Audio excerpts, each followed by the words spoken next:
નમસ્કાર વિદ્યાર્થી મિત્રો. ધોરણ 9 2021-22નું શૈક્ષણિક સત્ર યાની કે 9મા ધોરણનું નવું વર્ષ શરૂ થઈ રહ્યું છે. મિત્રો, હું કૃષ્ણા મેડમ આપ સર્વેનું હાર્દિક સ્વાગત કરું છું. ગયા વર્ષે આપણે એકાદ મહિનો આખા વર્ષ દરમિયાન એક મહિનો આપણે શાળામાં રૂબરૂ મળ્યા હતા.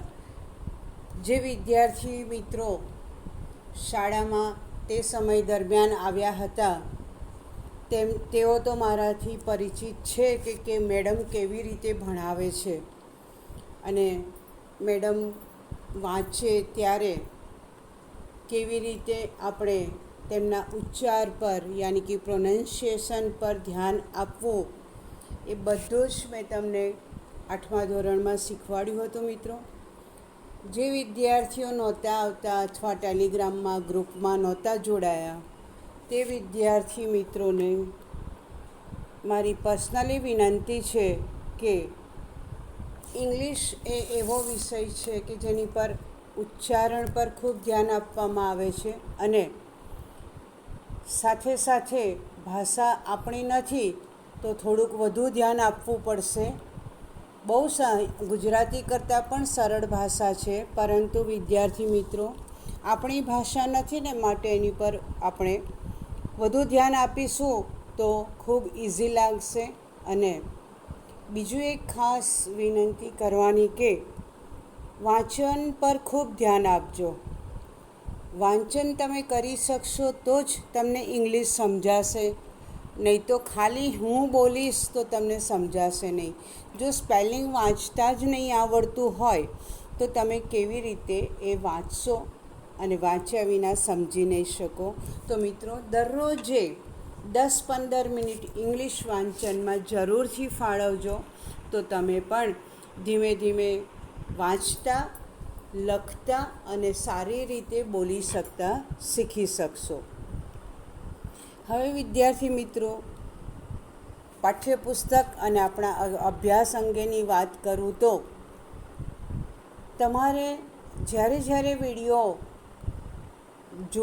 જોવા બેસો ને ત્યારે પાઠ્યપુસ્તક પર ધ્યાન આપજો. પાઠ્યપુસ્તક અને પેન્સિલ લઈને જરૂરથી બેસજો. હું જેમ એક લાઈન વાંચતી જઈશ એમ તમે પણ તમારી નોટમાં એ આંગળી અથવા પેન્સિલ ફેરવી અને મેડમે કયા શબ્દનો કયો ઉચ્ચાર કર્યો, જે ઉચ્ચાર તમને અઘરો લાગે તો એની નીચે અંડરલાઈન કરી અને એ ઉચ્ચાર એમાં પેન્સિલથી લખી દેજો. અને તમને જે શબ્દનો અર્થ પણ અઘરો લાગે તો એ પેન્સિલથી એના પર તમે એનો અર્થ હું જે બોલું તે લખી દેજો તો વાંચનમાં ખૂબ સરળતા રહેશે. મિત્રો, ત્યાર પછી બીજી બાબત, નોટબુક કેવી રીતે બનાવવી. 8મા ધોરણમાં મેં તમને સમજાવ્યું હતું મિત્રો કે નોટબુકમાં આપણે જે દિવસે હું પાઠ ચલાવું એ દિવસની તારીખ, પાઠનું મથાળું અને પાઠનો નંબર, યુનિટ 1 ચેપ્ટર 1 યુનિટ લખો અથવા ચેપ્ટર લખો, બરાબર, બંને એક જ છે. પ્રકરણ પહેલું, પછી એનું હેડિંગ ચિત્તાઝ ટીયર્સ એટલે કે ચિત્તાના આંસુ, બરાબર. ત્યાર પછી એ શબ્દ એની નીચે શબ્દાર્થ લખવાના રહેશે. શબ્દાર્થ લખ્યા પછી આખો પાઠ પૂરો થાય ને એટલે તમે શબ્દાર્થ લખી જ દેજો. અને મિત્રો, સ્વાધ્યાય પોથી હું લખી અને PDF મૂકીશ. એમાંથી જોઈને મિત્રો તમે સ્વાધ્યાય પોથીની જે એક્સરસાઇઝ છે, પહેલી એક્સરસાઇઝમાં બધા ફકરા જ છે તો ફકરા નહીં લખવાના, ફક્ત એક્સરસાઇઝ 1 અને એમાં 8થી 10 ફકરાના પ્રશ્નોના જવાબ હશે. એક્સરસાઇઝ 1 એમાં એનું મથાળું, એક્સરસાઇઝમાં શું આપણે કરવાનું છે તે, અને ત્યાર પછી નંબર 1 ક્વેશ્ચન નંબર અને એનો આન્સર. ત્યાર પછી જેટલા એ એક્સરસાઇઝમાં 2 હોય કે 3 હોય એ જ પ્રમાણે તમારે પ્રશ્નો લખવાના રહેશે. અને એ સ્વાધ્યાય પોથીમાં એક્સરસાઇઝની નીચે વિકલ્પો આપ્યા હશે. એ વિકલ્પો આપણે બધી જ એક્સરસાઇઝના એક સાથે લખીશું મિત્રો.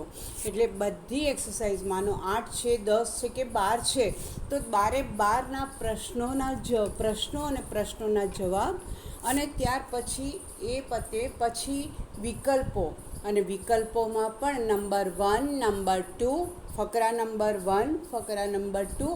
એટલે શું છે, જ્યારે વિકલ્પો વાંચવા હોય ત્યારે એક સાથે જ વિકલ્પો વંચાય, પ્રશ્નોના જવાબ વાંચવા હોય ત્યારે પ્રશ્નોના જવાબ એક સાથે વંચાય. એ બહુ સરળ રહેશે, એક સાથે પ્રશ્નો અને એક સાથે વિકલ્પો. એટલે આ રીતે નોટ બનાવવાની રહેશે. આપણી જે પાઠ્યપુસ્તક ચોપડી જે છે એની એક્સરસાઇઝીસ પર આપણે વધુ ભાર નહીં આપીએ, કારણ કે પરીક્ષામાં ફક્ત ને ફક્ત બધી જ એક્સરસાઇઝીસ પાઠ્યપુસ્તકમાંથી જ લેવામાં આવે છે, ને ગ્રામરમાંથી લેવામાં આવે છે, ને નિબંધો.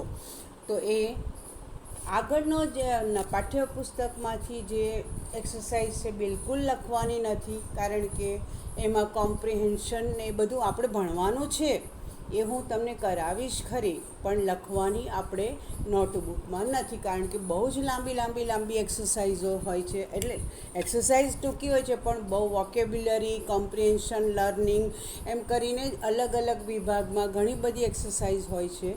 એટલે નોટમાં પાઠ્યપુસ્તકની એક્સરસાઇઝીસ લખવાની નથી. હવે જે તમે ચોપડો 200 પાનનો બનાવ્યો છે એના 2 વિભાગ કરજો. પિન પેજથી આગળનો વિભાગ ફક્ત પાઠ્યપુસ્તક માટે રાખીશું, અને પિન પેજનો જે પાછળનો છે એમાં ગ્રામરની ફક્ત એક્સરસાઇઝીસ જ લખવાની છે. એટલે એ વિભાગમાં 2 સેક્શન પાડીશું, 2 વિભાગ પાડીશું. એક છે આપણે ગ્રામરની એક્સરસાઇઝીસ લખવાની, અને ત્યાર પછી પાછળ એ બીજો જે ત્રીજો વિભાગ પાડ્યો એમાં આપણે નિબંધો લખવાના રહેશે. નિબંધોમાં બહુ બધા વિભાગ છે. કમ્પોઝિશન, જેમ 8મામાં મેં તમને સમજાવ્યું હતું ને કે નિબંધ, પછી પેરેગ્રાફ રાઇટિંગ, ત્યાર પછી dialogue writing, picture description, letter writing, એવા આમાં પણ એ બધા બહુ જ નિબંધના પ્રકાર છે, કમ્પોઝિશનના પ્રકાર છે. તો એ બધા આપણે પાછળ લખીશું. આ રીતે મિત્રો નોટબુક તૈયાર કરવાની રહેશે, અને નોટબુકના તમારા માર્ક્સ રહેશે. માટે અચૂક કમ્પલસરી નોટબુક બનાવજો. તો તમને નોટબુક કેવી રીતે બનાવવી, અભ્યાસ કેવી રીતે કરવો, તો તમને સમજાઈ ગયું હશે. તો let's go for the chapter 1, unit 1, cheetah's tears, ચિત્તાના આંસુ. મિત્રો, 8મા ધોરણ સુધી જે આપણે ઇંગ્લિશ ભણ્યા ને એ બહુ સરળ હતું. તમને તે વખતે અઘરું લાગે, પરંતુ મેં તમને 8મામાં કહ્યું હતું, આપણે પહેલો જ્યારે પીરિયડ હતો ત્યારે, કે 9મામાં આવશો ને ત્યારે તમને એમ લાગશે કે આ તો બહુ 8મા ધોરણ સુધી તો ઇંગ્લિશ બહુ રમતમાં ભણ્યા. હવે પાઠ લાંબા આવશે અને ફકરા મોટા આવશે, તો એના શબ્દો ખૂબ અઘરા આવશે. તો એને અનુલક્ષીને ખૂબ ધ્યાનથી વિડીયો સાંભળજો, ઉચ્ચારણ પર અને શબ્દાર્થ પર ખૂબ ધ્યાન આપજો. હવે પાઠ શરૂ કરતાં પહેલાં પહેલી એક્સરસાઇઝ, એટલે કે કોઈ પણ ભાષા આપણી જે હિન્દી, ગુજરાતી, ઇંગ્લિશ, સંસ્કૃત, એમાંથી દરેક વિષયમાં પાઠ હોય કે કાવ્ય હોય, તો એમાંથી આપણને કંઈક ને કંઈક બોધ મળતો હોય છે, અને જીવનલક્ષી શિક્ષણ, મૂલ્ય શિક્ષણ પણ આપણને એમાંથી મળતું હોય છે. તો હવે એવા જ પાઠ શરૂ થશે કે જે આપણને જીવનલક્ષી મૂલ્ય શીખવાનું મળે છે. પાઠ શરૂ કરીશું ને એની પહેલાં મેં કીધું ને અહીંયા પ્રી ટાસ્ક પહેલાં આપેલું છે. પ્રી ટાસ્ક એટલે શું મિત્રો? તો સંસ્કૃતનો આપણો જે તમે વિડીયો જોયો હશે, તો એમાં લેખકનો પરિચય, પછી એ કાવ્ય હોય, પદ્ય હોય કે ગદ્ય હોય, તો એના અંગે એમાં શું વિષય ને લઈને એ કાવ્ય કે પાઠની રચના કરવામાં આવી છે.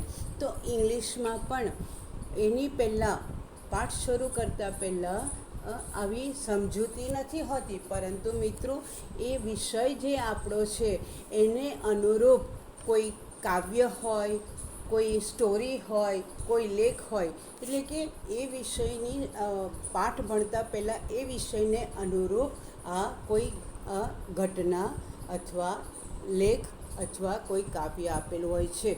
તો મિત્રો આપણે હવે પાઠ શરૂ કરીએ.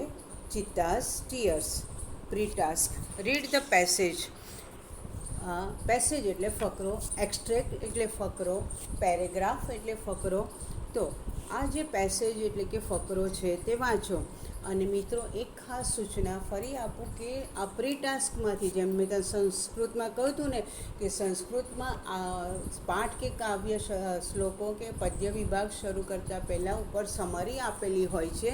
તો એ સમરીમાંથી ક્યારેક પૂછાય છે, પરંતુ આ આપણા 9મા ધોરણમાં આ જે પ્રી ટાસ્ક છે એમાંથી ક્યારેય કદી પરીક્ષામાં પૂછાતું નથી.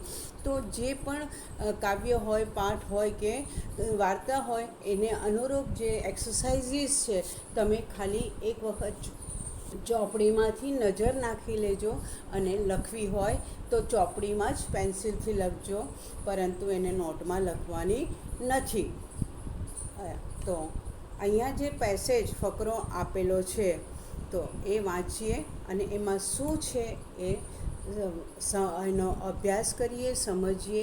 અને પછી બહુ સરસ કિસ્સો દર્શાવેલો છે મિત્રો, કે જીવનમાં કેવી રીતે આપણે વર્તન એકબીજાની સાથે, સમાજમાં કેવી રીતે વર્તન કરવું, એ મૂલ્ય શિક્ષણ, નૈતિક મૂલ્ય શિક્ષણનો કિસ્સો છે. One day, Rosie went to a grocery shop to buy a packet of bread. હવે જો હું વાંચું ને ત્યારે જ્યાં અલ્પવિરામ હોય ત્યાં અટકવાનું, 1 સેકન્ડ માટે અટકી અને પછીનું વાક્ય. જો પ્રશ્નાર્થ વાક્ય હોય તો પ્રશ્નાર્થ વાક્ય કેવી રીતે વંચાય, ત્યાર પછી પૂર્ણ વિરામ યાની કે ફૂલ સ્ટોપ આવે તો ત્યાં ઘડી અટકવાનું ને પછી નવું વાક્ય શરૂ થાય. તો વાંચનમાં આ બધા જે ચિહ્નો છે, વિરામ ચિહ્નો, full stop, question mark, colon, semicolon, એ બધાને કેવી રીતે આપણે વાંચન કરવું એ પણ ખૂબ અગત્યનું છે. તો મિત્રો મારા વાંચન પર પણ ધ્યાન આપજો કે મેડમ ક્યાં અટકે છે, ક્યાંથી નવું વાક્ય શરૂ થાય છે, એ બધું ખૂબ જરૂરી છે. So let's go for the chapter. One day, Rosie went to a grocery shop to buy a packet of bread. Grocery shop એટલે કરિયાણાની દુકાન, જે આપણે પ્રોવિઝન સ્ટોર લખેલું હોય છે ને બોર્ડ પર, દુકાનોમાં જ્યાં બધી જ કરિયાણું, અનાજ છે, તેલ, ઘી, આ બધી જે વસ્તુઓ વેચાય એને ગ્રોસરી શોપ કહેવાય છે. તો એટલે કે એક દિવસ રોઝી નામની છોકરી બ્રેડનું પેકેટ ખરીદવા માટે કરિયાણાની દુકાન પર ગઈ. When she saw that the shopkeeper was busy with the other customers. saw એ ભૂતકાળનું રૂપ છે. મિત્રો શેનું ભૂતકાળનું રૂપ છે? મેં તમને ગયા વર્ષે 8મામાં ભૂતકાળના રૂપો શીખવાડ્યા હતા. તો saw એ શેનું છે ભૂતકાળ? સી. તો એ દુકાનમાં ગઈ ત્યારે તેણે જોયું, શોપકીપર યાની કે દુકાનદાર, બિઝી એટલે કે વ્યસ્ત, અને કસ્ટમર એટલે ગ્રાહકોને, અધર એટલે બીજા. તે જ્યારે દુકાન પર ગઈ, કરિયાણાની દુકાન પર, ત્યારે તેણે જોયું કે દુકાનદાર બીજા કરિયાણાઓની ને વસ્તુની આપલેમાં વ્યસ્ત હતા. She stole some toffees from a jar. jar એટલે બરણી, અને સ્ટોલ, STOL, સ્ટોલ એ સ્ટીલ, STEAL, સ્ટીલનું ભૂતકાળનું રૂપ. તો સ્ટીલ એટલે ચોરવું. તો એણે શું કર્યું, બહાર કાઉન્ટર પર બધી ચોકલેટોની બરણી મૂકી હતી ને, એમાંથી એક ચોકલેટ ચોરી લીધી. When she got back home, અને ત્યાર પછી ચોરી અને ખિસ્સામાં કે થેલીમાં મૂકી દીધી. અને પછી પોતાને જે બ્રેડનું પેકેટ લઈને જ્યારે તે ઘરે આવી, her mother asked her from where she had got the toffees. હવે મમ્મીએ જોયું કે થેલીમાં ચોકલેટો પણ પડી છે. તો મમ્મીએ પૂછ્યું કે તને તો મેં બ્રેડ જ લાવવાનું કહ્યું હતું અને પૈસા પણ એટલા જ આપ્યા હતા, તો આ ચોકલેટો ક્યાંથી આવી? Rosy told her mother the truth. Truth એટલે સત્ય. જો આ પણ એક બહુ જરૂરી છે.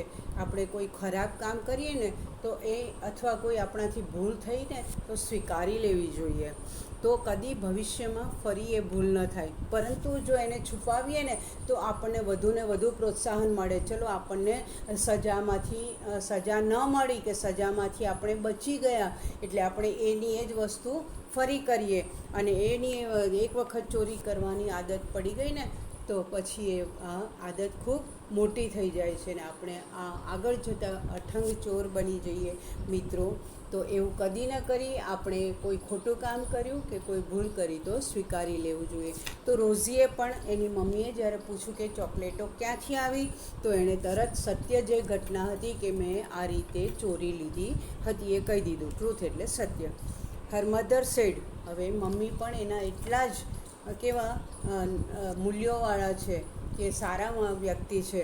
મમ્મીએ કીધું, it's really very bad to steal. ચોરી કરવી એ ખરેખર ખૂબ ખોટું કામ કર્યું છે કહેવાય.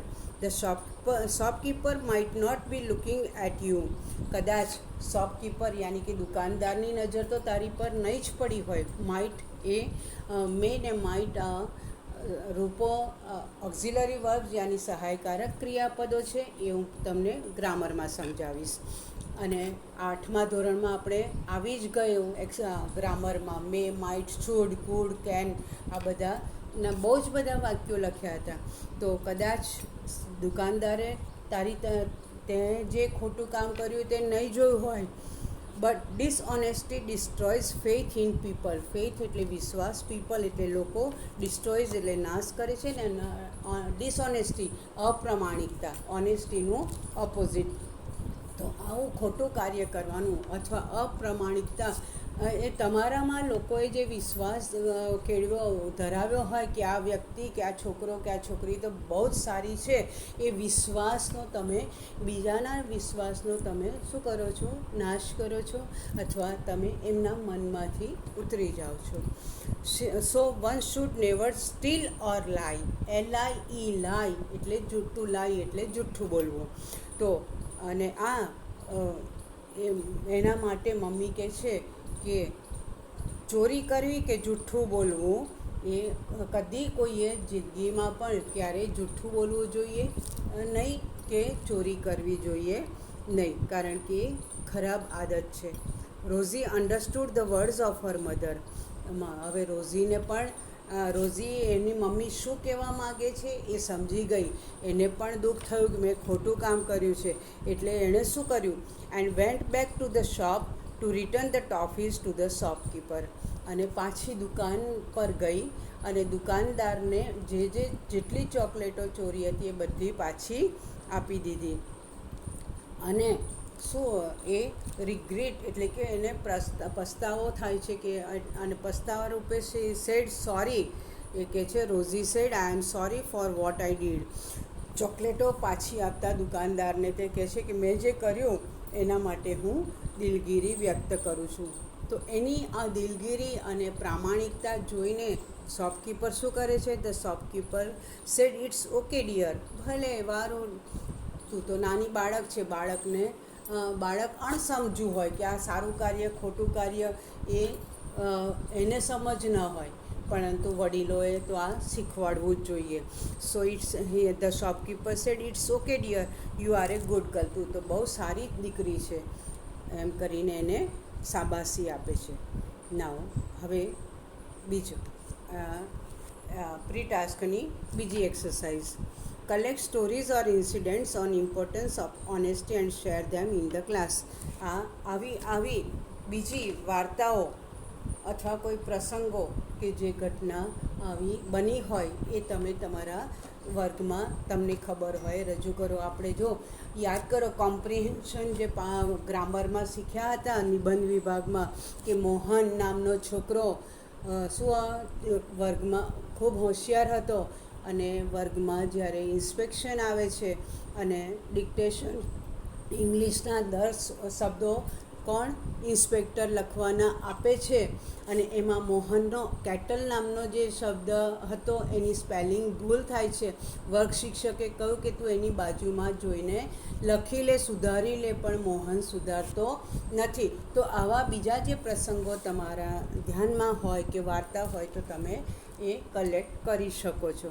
નાવ B, read the information about the Zulu tribe. Tribe એટલે જાતિ, અને ઝુલુ એ જાતિ છે જે આફ્રિકામાં વસે છે.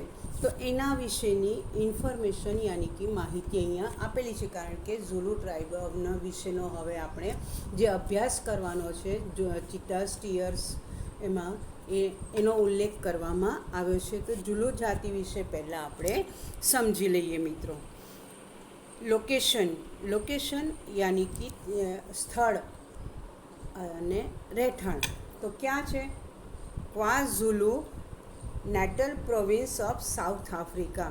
આ South Africa east, west, north અને સાઉથ. ઈસ્ટ એટલે પૂર્વ, વેસ્ટ એટલે પશ્ચિમ, નોર્થ એટલે ઉત્તર અને સાઉથ એટલે દક્ષિણ. તો દક્ષિણ અમેરિકામાં ક્વાઝુલુ નેટલ પ્રોવિન્સ, આ લોકો ત્યાંના રહેવાસી છે. પોપ્યુલેશન, હવે પોપ્યુલેશન એટલે વસ્તી. એ લોકોની વસ્તી સાઉથ આફ્રિકામાં કેટલી છે? 9.2 મિલિયન.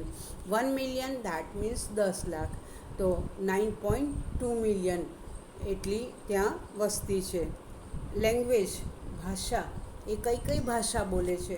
આપણે જેમ ગુજરાતી, હિન્દી, ઇંગ્લિશ બોલતા આવડતું હોય, હિન્દી, ઇંગ્લિશ, અને પોતાની મરાઠી છે તો મરાઠી બોલે, સિંધી છે તો સિંધી બોલે, તેલુગુ, એવી જે પોતપોતાની ભાષા એટલે સ્થાનિક ભાષા.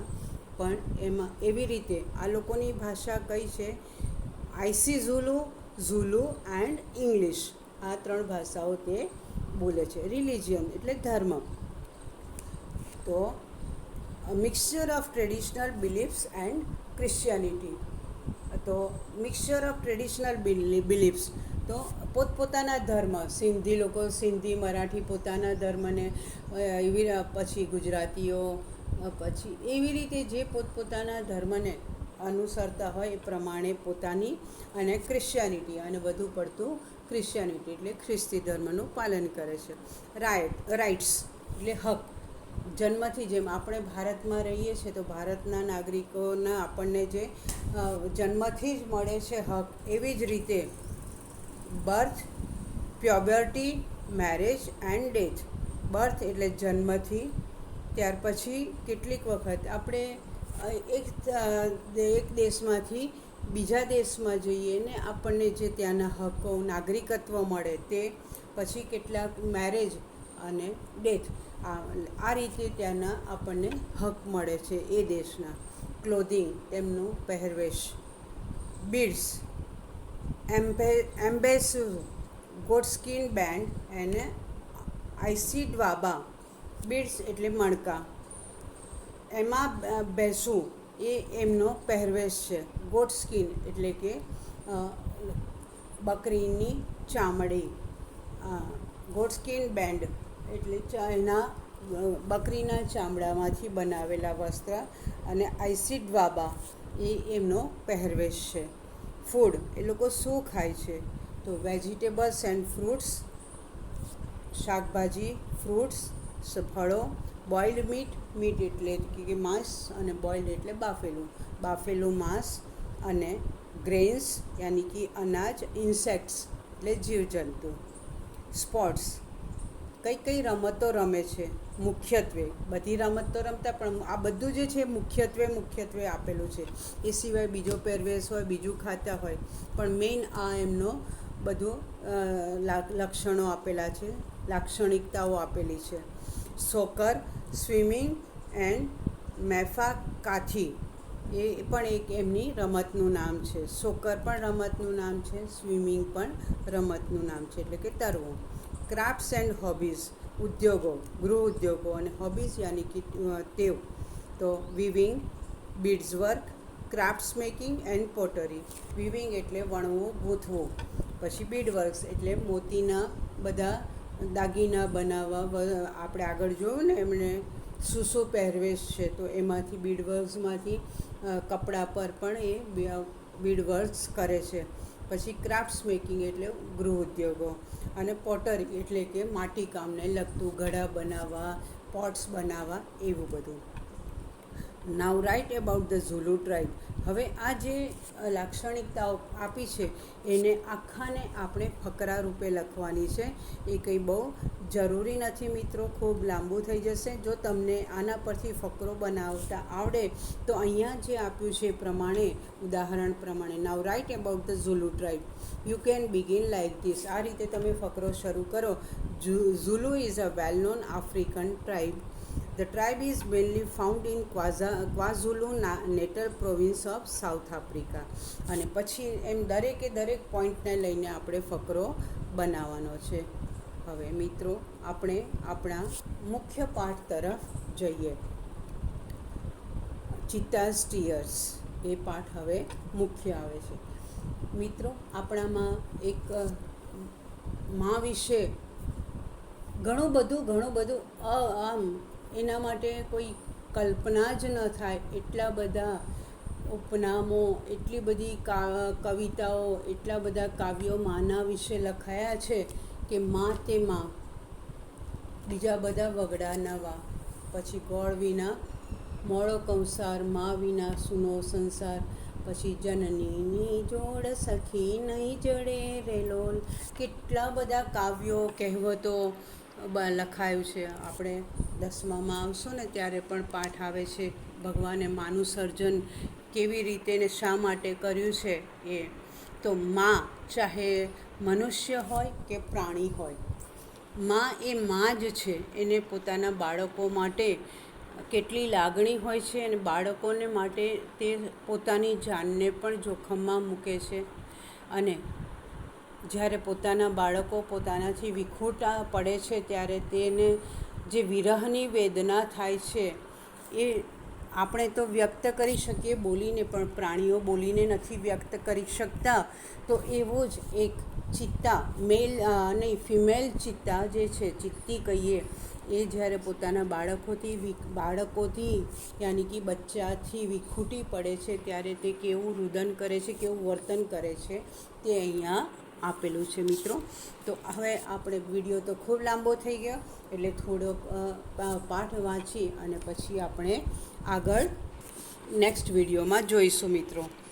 Long ago a Zulu hunter was sitting under a tree. Long ago અથવા એગો એટલે પહેલાં, બહુ વર્ષો પહેલાં. તો ઝુલુ હન્ટર, ઝુલુ જાતિ વિશે તો સમજી લીધું, હન્ટર એટલે શિકારી. તો ઝુલુ શિકારી એક વૃક્ષ નીચે બેઠો હતો. His name was Eddie. Eddie બોલો કે ઈદી બોલો, જે પણ બોલશો. ઈદી આપણે અહીંયા ઈડી બોલીશું, અથવા તમને ઈદી બોલવું હોય તો ઈદી, ચલો ઈદી બોલીએ. ઓકે, તો ઈદી એ તેનું નામ હતું. He saw a large herd of deer grazing in the lush green meadow. meadow એટલે બીડ, ઘાસના જે બીડ આવે છે ને, અથવા ઘાસનું મેદાન. તો અને ટુ ગ્રેઝ એટલે ચરવું. અહીંયા ગ્રેઝિંગ ચાલુ વર્તમાન કાળમાં, અને લશ ગ્રીન એટલે ખૂબ ગાઢું, બહુ લીલુંછમ ઘાસ. તો ત્યાં બેઠો હતો એક વૃક્ષ નીચે. ત્યારે તેણે શું જોયું કે હર્ડ એટલે પ્રાણીઓનું ટોળું. જેમ મનુષ્યનું ટોળું તો ક્રાઉડ, બરાબર, ફૂલોનો ગુચ્છો તો બંચ. તો એવી રીતે પક્ષીઓના ટોળાને હર્ડ કહેવામાં આવે છે, ફ્લોક કહેવામાં આવે છે. FLOCK, ફ્લોક, પક્ષીઓનું ટોળું. તો પ્રાણીઓના ટોળાને હર્ડ કહેવામાં આવે છે. તો એણે જોયું કે એક લીલાછમ ઘાસના મેદાનમાં હરણોનું ટોળું ચરતું હતું. હી સેડ ટુ હિમસેલ્ફ, અને બેઠો વિચારે છે ને પોતાની જાતને જ કહે છે, this deer are really wonderful. આ હરણા ખરેખર ખૂબ જ સુંદર છે. But I have to run a lot to catch one of them. પરંતુ તેમને પકડવા માટે, યાની કે તેમનો શિકાર કરવા માટે, એકાદને પકડવા માટે મારે તેમની પાછળ દોડવું પડે. શિકાર કરવા માટે તો દોડવું પડે ને. કોઈ એમ કે લે મને માર, ના, કંઈ પણ આપણે મેળવવું હોય તો એના માટે અથાગ પ્રયત્નો કરવા પડે, ખૂબ મહેનત કરવી પડે. સંસ્કૃતમાં પણ એક સુંદર શ્લોક છે, જંગલનો રાજા સિંહ છે ને, એને પણ શું કરવું પડે છે, એ તો શિકાર કરવા માટે દોડવું પડે છે. એ જ્યાં બેઠો હોય, હરણું આવીને કહે છે કે લે મને ખાઈ જા, તું ભૂખ્યો થયો છે, ના. તો એમ આપણે કંઈ પણ મેળવવા માટે ખૂબ જ મહેનત કરવી પડે છે, તો જ આપણે એને પ્રાપ્ત કરી શકીએ.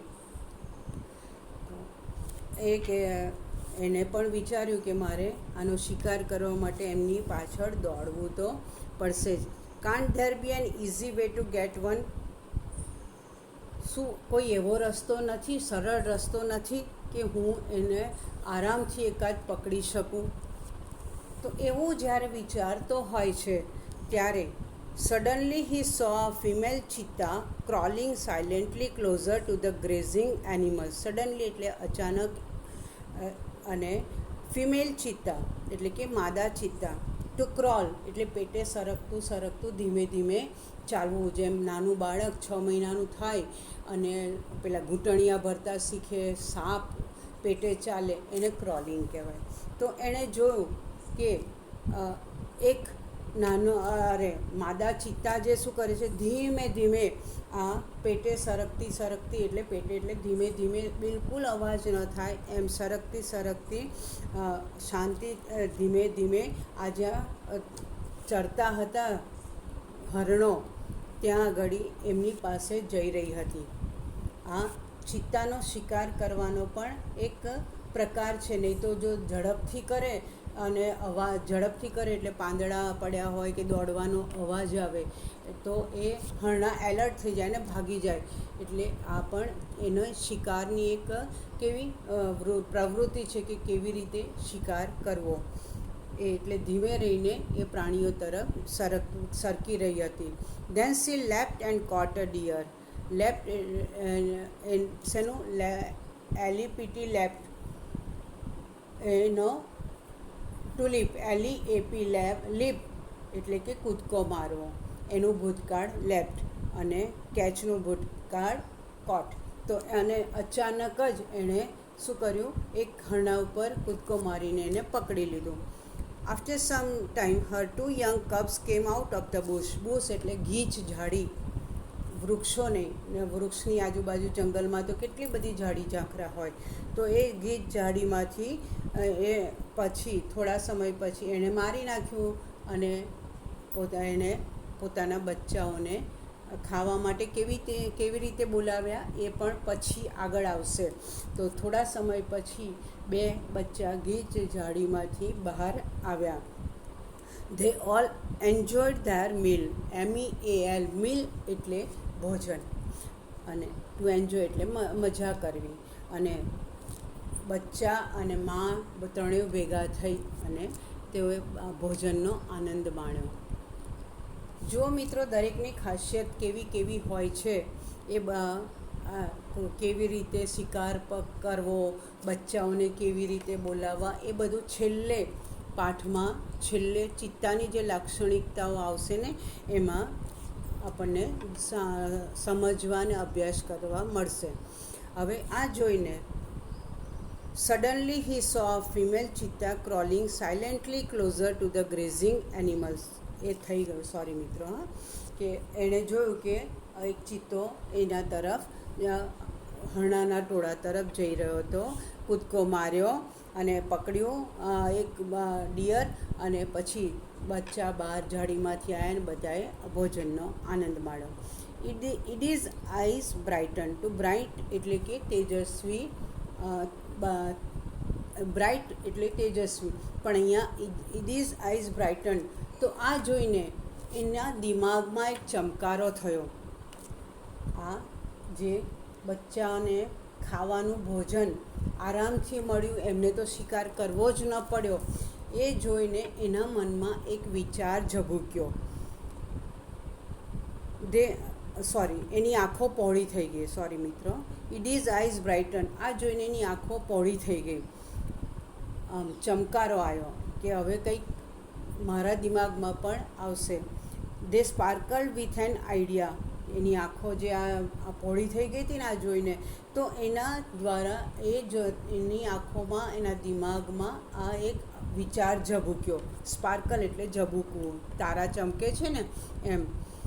હી envied the cubs to ENVY. Envy એટલે ઈર્ષ્યા કરવી. એનવી ભાઈનો આઈ થઈ ગયો ભૂતકાળમાં મિત્રો, IED. તો એને આ જોઈને બચ્ચાઓની ઈર્ષ્યા થઈ. જેમ મનુષ્યના બાળકને બેબી કહેવામાં આવે ને, હી હોય કે શી, જન્મ વખતે છોકરો હોય કે છોકરી, પણ એ બેબી જ કહેવાય. એમ પ્રાણીના બચ્ચાને કબ્સ કહેવાય. તો એને પણ આ બચ્ચાની ઈર્ષ્યા થવા લાગી અને એણે મનમાં વિચાર્યું, can I be lucky as this beautiful cubs. આ બચ્ચા, સુંદર બચ્ચાની જેમ શું હું પણ નસીબદાર ન બની શકું, ન થઈ શકું? કેવી રીતે? તો they got their food without any effort. Effort એટલે પ્રયત્નો. એમને તો બિલકુલ પ્રયત્ન જ ન કરવો પડ્યો, તૈયાર ખાવાનું મળી ગયું. મમ્મીએ એટલે કે માદા ચિત્તાએ શિકાર કર્યો અને આવીને એમણે તો ખાધું. એટલે એમને તો પ્રયત્ન જ ના કરવો પડ્યો. તો શું મને પણ can I have a hunter like their mother? He thought એ થિંકનું ભૂતકાળ. તેણે વિચાર્યું કે આ બચ્ચાઓને તો કોઈ પણ જાતના પ્રયત્ન કર્યા વિના ખાવાનું મળી ગયું, તો મારી પાસે પણ તેમની મમ્મી જેવું કોઈ એક શિકારી પ્રાણી હોય તો મારે પણ શિકારની પાછળ દોડવું ન પડે. હવે આના પરથી તમને લાગ્યું, એના વિચારો પરથી કે કેવો હશે? લેઝી યાની કે આળસુ, વગર મહેનતે ખાવું છે. મળે મિત્રો? ના મળે, કદી જ ના મળે. મેં આગળ કહ્યું ને સંસ્કૃતમાં એક શ્લોક છે, તો એ હું તમને શ્લોક સમજાવું. નહીં ઉદ્યમેન સિદ્ધ્યંતિ કાર્યાણી ન મનોરથે, નહીં સુપ્તસ્ય સિંહસ્ય પ્રવિશંતિ મુખે મૃગા. એટલે કે ઉદ્યમે નહીં સિદ્ધ્યંતિ. ઉદ્યમ એટલે પરિશ્રમ. પરિશ્રમ વિના કશું જ પ્રાપ્ત થતું નથી.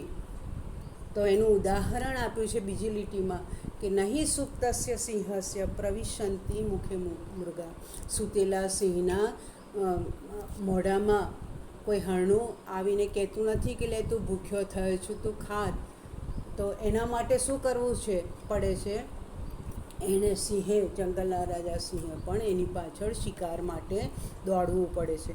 તો આ એના આઈડિયા પરથી એમ લાગે છે કે આ ઈડી પણ કેવો છે? લેઝી છે. તો હવે એણે શું વિચાર્યું? He decided to catch a young cub. હવે એણે નક્કી કર્યું કે આ નાનું બચ્ચું, યંગ એટલે કે એકદમ બચ્ચું, એક યંગ કબ એટલે કે નાનકડા આ જે બે બચ્ચામાં છે ને એમાંથી એકને પકડી લઉં. And train it to hunt for him. અને એને શું? શિકાર કરવાની ટ્રેનિંગ હું આપી દઉં એનામાં, એટલે પોતાના માટે શિકાર કરે. ધેન આઈ શેલ ઓનલી સેવ. ત્યાર પછી હું એને ટ્રેનિંગ આપીશ અને પછી હું બેઠો હું એને ઓર્ડર કહીશ. શું કહીશ? Oh my dear, go and kill a deer for me. અરે વહાલા, જા અને ટુ કિલ એટલે મારવું. એક હરણને મારી પાસે લઈ આવો, તો મારા માટે એક હરણનો શિકાર કરી લાવો. My life will be very comfortable then. Comfortable એટલે આરામદાયક. પછી તો મારી જિંદગી, મારું જીવન એકદમ આરામદાયક બની જશે. મારે બિલકુલ મહેનત નહીં કરવી પડે. He was quite pleased with his own idea. To be pleased with, this is the phrase. Phrase એટલે શબ્દ સમૂહ. તો ટુ બી પ્લેઝડ વિથ, આપણને આ ધ્યાનમાં રાખવું પડશે, કારણ કે આપણે આ પ્રશ્ન આવી રીતે આવા ફ્રેઝીસ અને શબ્દો આપેલા હોય અને એના પરથી વાક્ય બનાવવાનું પ્રશ્ન પેપરમાં પૂછાય જ છે 2 માર્કનું. એટલે આવા જે શબ્દ સમૂહો યાની કે મુહાવરા જે છે એને તમારે યાદ રાખવા પડશે. અને આ રીતે એણે વિચાર્યું કે હું એક બચ્ચાને પકડી લઉં, એને ટ્રેનિંગ આપું ને પછી એને કહીશ કે મારા માટે શિકાર કરી લાવ અને ત્યાર પછી મારી આ જિંદગી જે છે આરામદાયક બની જશે. અને આ વિચારથી he was quite pleased with his own idea. On એટલે પોતાના આ આગળ તમને કહેવાનું ભૂલી ગઈ, ટુ બી પ્લીઝડ વિથ, ખુશ થવું, આનંદિત થવું. પોતાના આ જ વિચારથી પોતે પણ ખૂબ ખુશ થયો. મિત્રો, આગળનો પાઠ આપણે નેક્સ્ટ વિડીયોમાં ભણીશું. મિત્રો, મજા આવશે, ખૂબ મજાનો પાઠ છે. અને જો આગળ મેં કહ્યું હતું એમ કે જીવનલક્ષી જીવન મૂલ્યો ખૂબ સરસ રીતે આપણને આ પાઠમાંથી શીખવા મળે છે, યાની કે બોધ મળે છે. એ પણ આ તમને સમજવા, જાણવા અને બોધ મળશે. Till then we are signing of મિત્રો. See you in the next video. Bye. Have a nice day. Jai Shri Krishna.